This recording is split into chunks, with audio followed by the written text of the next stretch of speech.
39वां अध्याय। वैवस्वत मनु के सूर्य वंश का वर्णन। सौनक जी बोले, हे सूत जी, उन महाबली सगर के 60,000 पुत्र कैसे उत्पन्न हुए, उस विधि का वर्णन कीजिए। सूत जी बोले, सगर बड़े तपस्वी थे। उन्होंने अपने तप से सारे पाप भस्म कर डाले। उनकी 2 स्त्रियां थी, मुनिश्रेष्ठ और जो उस समय एक प्रधान मुनि थे। उन्होंने जब उन दोनों की संतुष्टि के लिए वर मांगने को कहा तो एक स्त्री ने 60,000 दूसरी वंश करता एक सुंदर पुत्र वर मांगा। मुनि ने तथास्तु कहा। उसने घर के आकर एक तुम्बी का प्रसव किया, जिसमें एक बीज स्वरूप उसके अनेकों सूरवीर पुत्र उत्पन्न हुए।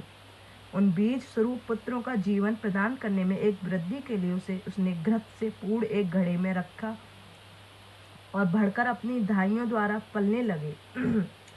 फिर दूसरी स्त्री से कपिल मुनि की आज्ञा से भस्म हुए महात्माओं ने एक पंचजन नामक पुत्र की उत्पत्ति हुई, जो राजा हुआ, जिसे वीरवान अंशमान हुए।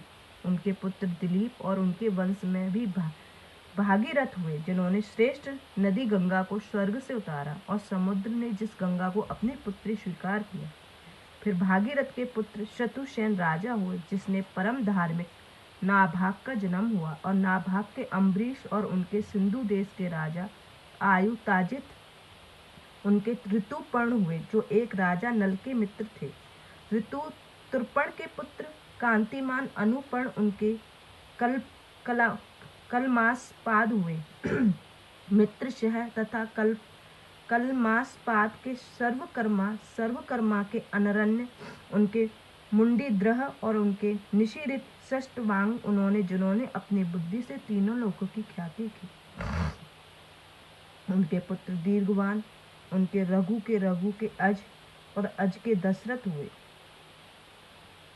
जिन राजा के दशरथ के धर्मात्मा यशस्वी रामचंद्र भगवान विष्णु के अंश उत्पन्न हुए, जो परम शिव थे, तथा जिन्होंने रावण को मारा था। उस रामचंद्र के पुत्र कुश और कुश से अतिथि और उसके निषिद्ध के नल के पुंडरीक, इनके क्षेत्रध्वा, उनके देवनीक, उनके अहिनगु और अहिनक के रायाद, सहस्वान और उनके पुत्र वीरसेन इक्ष्वाक वंश में उत्पन्न हुए।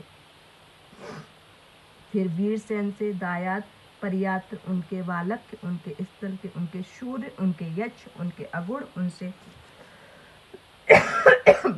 विदग्री, उनसे हरण्य नाव और उनका पुत्र योगचार्य और जो जैमिनी मुनि का शिष्य और विद्या में प्रवीण था हुआ, जिस राजा ने आध्यात्म योग कुशल याज्ञवल्क्य की उत्पत्ति की। फिर याज्ञवल्क्य के पुत्र का नाम पुत्र उत्पन्न हुआ। उसका पुत्र ध्रुव, उनका पुत्र अग्निवर्ण, उनका शीघ्र का मरुत और मरुत का योग सिद्ध नामक पुत्र हुआ, जो स्वामी कलाप ग्राम में अब तक स्थित है। और कलयुग के नष्ट होने पर वे कलाप ग्राम वासी फिर से सूर्यवंश का उद्धार करेंगे। उनका पुत्र पृथुश्रुत, उनका सिंध, उसका आम शरण, उनका महत्व, उनका विश्व का प्रसेनजित, उनका पुत्र यक्षक तथा उनका पुत्र बृहदबल हुआ।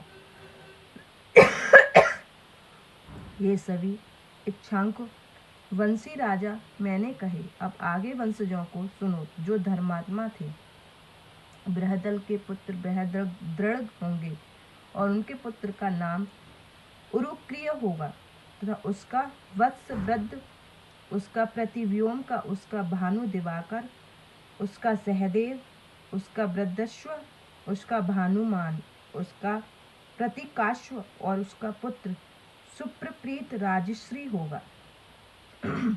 फिर उसका पुत्र मरुदेव, उसका सुनक्षत्रत्व, उसका पुष्कर और उसका अंतरिक्ष, उसका सुत आदि, और इसी प्रकार क्रम पूर्वक एक दूसरे के संजय, शाक्य, शुद्धोद, लंगल, शुद्रक, शुरत और सुमित्र नामक के राजपुत्र होंगे। इसी सुमित्र ने उस इच्छा कुवंश की समाप्ति होगी, जिसमें अंतिम राजा विचित्र वीर हुए, जिनका शुंभ वंश राजा मित्र को प्राप्त होकर कलयुग में सर्वदा ही विश्राम पाएगा। जब फिर सतयुग आएगा तब बढ़ेगा। वंशावली वैवस्वत मनु से चली जो इच्छा वंशी कहलाए और सभी राजा हुए। जो मनुष्य सूर्य वंश की सृष्टि को ध्यान पूर्वक पढ़ता है और सुनता है, संतान वाला होकर सायुज्य सुख को पाता है, क्योंकि आदित्य विवस्वान एवं श्राद्ध देव की यही पवित्र सृष्टि जो मैंने कही है वह सर्वदा प्रजा की पुष्टिदायक है। शिव महापुराण 5वीं माह संहिता का 39वां अध्याय समाप्त। जय गुरु जी, शुक्राना गुरु जी।